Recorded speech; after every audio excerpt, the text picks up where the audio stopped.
Bonjour tout le monde, comme promis je vous fais une review vidéo du tarot noir, du fameux tarot noir, du très beau tarot noir de Justine Ternel et de Mathieu Acquier. Tous les deux sont donc des passionnés des anciens jeux et ont décidé donc de créer ce très beau tarot. L'artiste Mathieu Acquier est un dessinateur qui s'intéresse, on va dire, passionnément à la mythologie et à l'iconographie. Ses créations sont très méticuleuses. Il mélange souvent habilement dessin au crayon et création numérique. Ses œuvres présentent une grande finesse et un souci du détail, quasi chirurgical. Ce n'est absolument pas un coffret pour apprendre le tarot. Hein.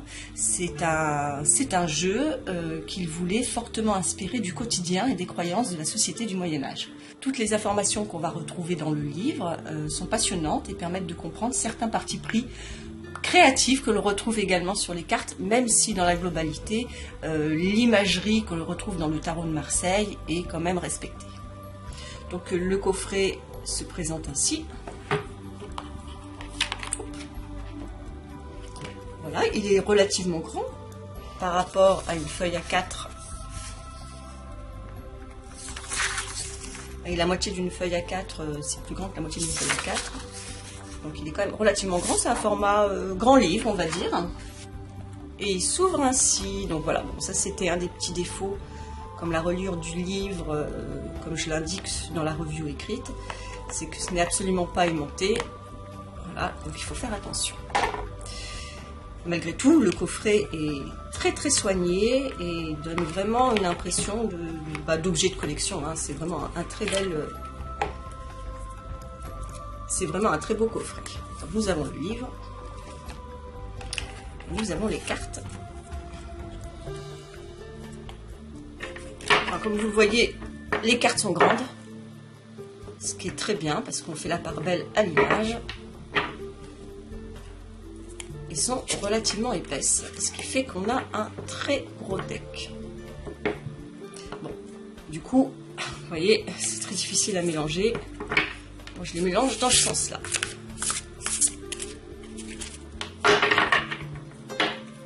Donc les cartes sont épaisses, sont brillantes, donc prennent malgré tout les traces de doigts, mais bon. L'objet en lui-même est tellement beau qu'à la rigueur, on lui pardonnera. Et on les tranche dorées. Vraiment un très bel objet. Donc je vais commencer par vous montrer les arcanes majeures.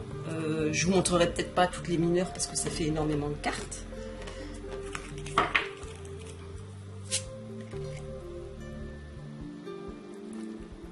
Donc elles ont toutes la même charte graphique, c'est-à-dire qu'on a un contour noir autour qui encadre un autre contour noir qui est lui-même encadré d'un contour imitation dorée, même si finalement c'est un petit peu saturé en cyan par rapport au jaune, mais qui reste harmonieux. On a le nom de la carte en bas et le numéro de la carte, en tout cas pour l'arcane majeure, en haut. L'imagerie générale respecte l'iconographie traditionnelle du tarot de Marseille, à part quelques exceptions, c'est-à-dire qu'il y a quand même des libertés créatives sur certaines cartes. Mais elles sont totalement reconnaissables, c'est-à-dire que si vous maîtrisez déjà le tarot de Marseille, vous pouvez les utiliser pour des tirages. C'est un style graphique qui est très singulier, qui a une identité propre. C'est entre de la figuration qui est extrêmement mis en valeur par des contours marqués. Le langage, on va dire, artistique de l'artiste est très reconnaissable. Ce qui est très sympa, c'est que finalement on garde une imagerie médiévale mais avec de la contemporanéité, c'est-à-dire que dans le style graphique on joue énormément sur des contours qui sont valorisés par des aplats en fond, donc du coup on centralise vraiment sur le personnage et sur la scène qui est mis en place dans l'espace de la carte. Et puis il y a tous ces jeux sur tout ce qui est texture qui est assez étonnante. C'est-à-dire qu'on va jouer énormément sur de la sensation de volume, sur les matières. Les matières sont mises en avant par des contours marqués, non pas en contour, mais en contraste, en jouant sur les clairs-obscurs. Donc on le trouve ici sur la terre. Et c'est également présent sur tout ce qui est tissu. Voilà, par exemple, là, la tapesse, on le voit énormément. Donc ça donne un style graphique presque caricatural, mais pas dans le sens négatif du terme de la caricature. Et il y a aussi quelque chose d'assez étonnant dans ce jeu, c'est la caricature également qui a pu être faite sur certains personnages. Par exemple, la papesse, où on met en avant par cette expression, par ses yeux exorbités, on va dire, mais qu'on retrouve également, c'est quelque chose qu'on retrouve également à l'origine dans le tarot de Marseille, cette manière de traiter les visages. Mais là, c'est vraiment accentué, mis en valeur, pour faire sortir certaines typologies de personnages, donc je trouvais ça assez étonnant. Donc la papesse, là, on met en avant énormément une forme d'austérité, de froideur. Il y a certaines cartes comme ça, où c'est vraiment beaucoup plus présent. Le pape, c'est pareil. Personnellement, je trouve qu'on met en avant une forme de sagesse dans son expression. On voit bien que la manière dont a été traité l'amoureux, en tout cas ces personnages, on ressent bien la naïveté dans la manière dont le visage a été traité. Et je crois que là où c'est d'autant plus marqué, c'est sur la carte Le Pendu. Vous regarderez bien, là on est vraiment dans la limite de la caricature. En fait, c'est-à-dire que les contrastes du visage, là, pour le coup, étaient beaucoup plus travaillés que sur d'autres cartes. C'est vrai que finalement, le détail qu'on retrouve sur les cheveux et qu'on n'a pas nécessairement dans les autres cartes, c'est le cas, par exemple, ici, l'impératrice, où c'est travaillé vraiment en contour et en contraste très marqué. Ici, on va avoir du détail.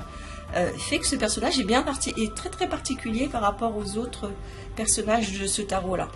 Voilà, donc je vais vous les montrer. En gros, c'est ce que je voulais dire par rapport à l'aspect graphique, que je trouvais extrêmement intéressant si vous voulez regarder de près, si vous vous intéressez un petit peu à l'aspect artistique.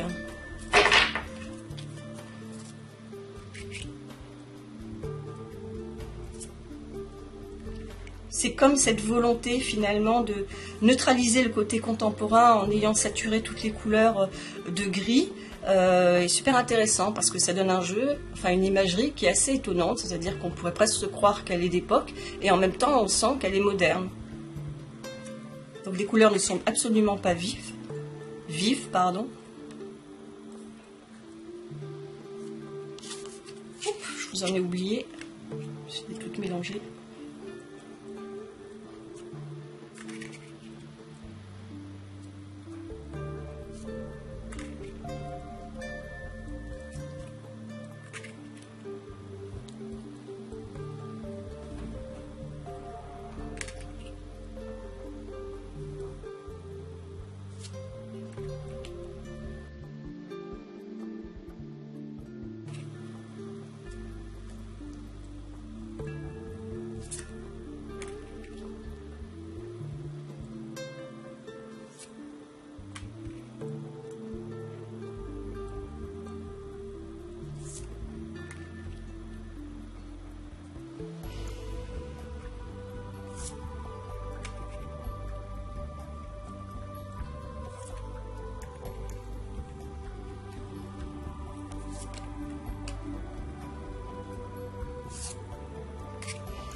Bon, je ne vous les ai pas présentés dans l'ordre parce que je les ai un petit peu mélangés tout à l'heure devant vous.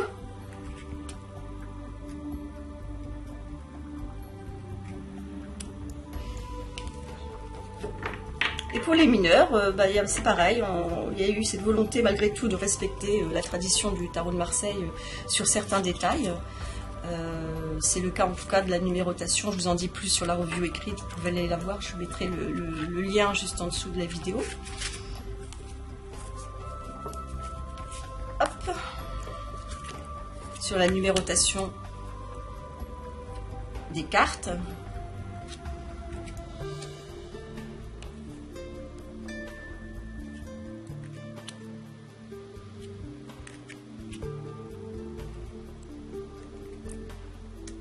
En revanche, vous constaterez que la numérotation, l'écriture en tout cas des chiffres romains est en soustraction comme on a l'habitude de le voir et absolument pas en addition comme on peut le voir sur le tarot de Marseille.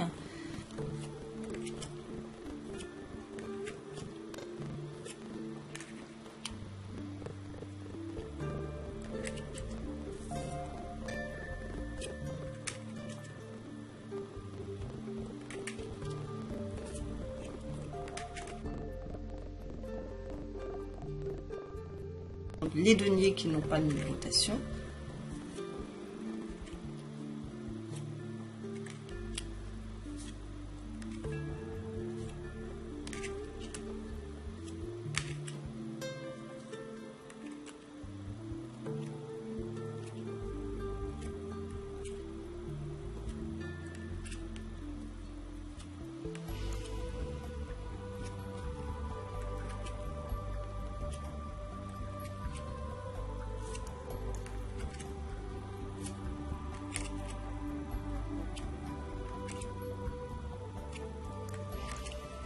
Je vais vous montrer.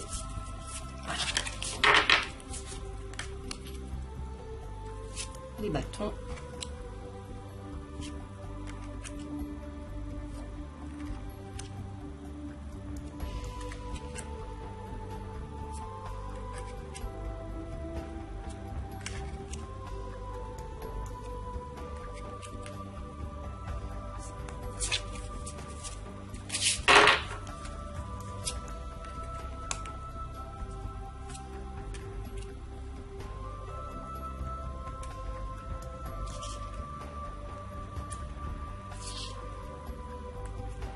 Très belle as de coupe.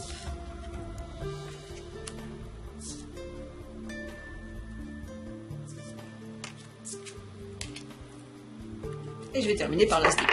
Je vous ai pratiquement tout montré. Voilà pour ce très beau jeu. Le tarot noir. Alors le livre se présente ainsi, il est en couleur.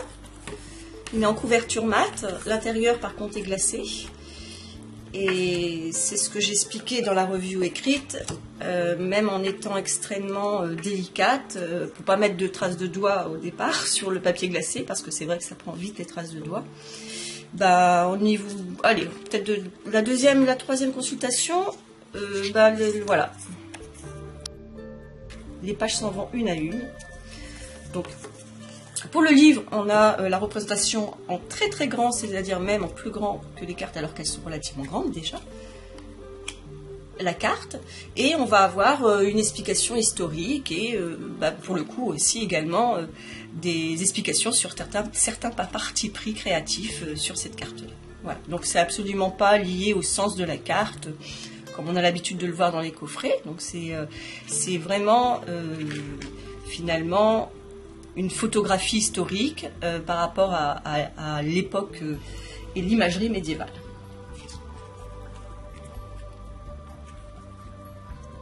Hop. Donc pour les majeurs, ça se présente ainsi. Et voilà. Pour les as, en tout cas pour les mineurs, les as, c'est également de la même manière.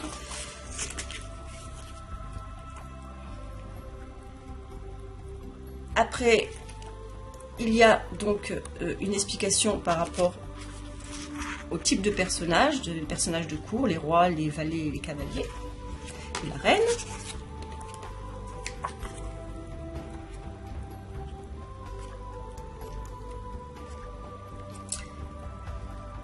Donc on a une explication générique, par exemple à tous les valets, et une représentation de la carte, les numérales. On a simplement l'image de la carte. Pour les épées pareil, etc. etc. Voilà. Donc voilà pour ce très beau jeu, le tarot noir. Je vous dis à très bientôt pour une prochaine review. Bisous!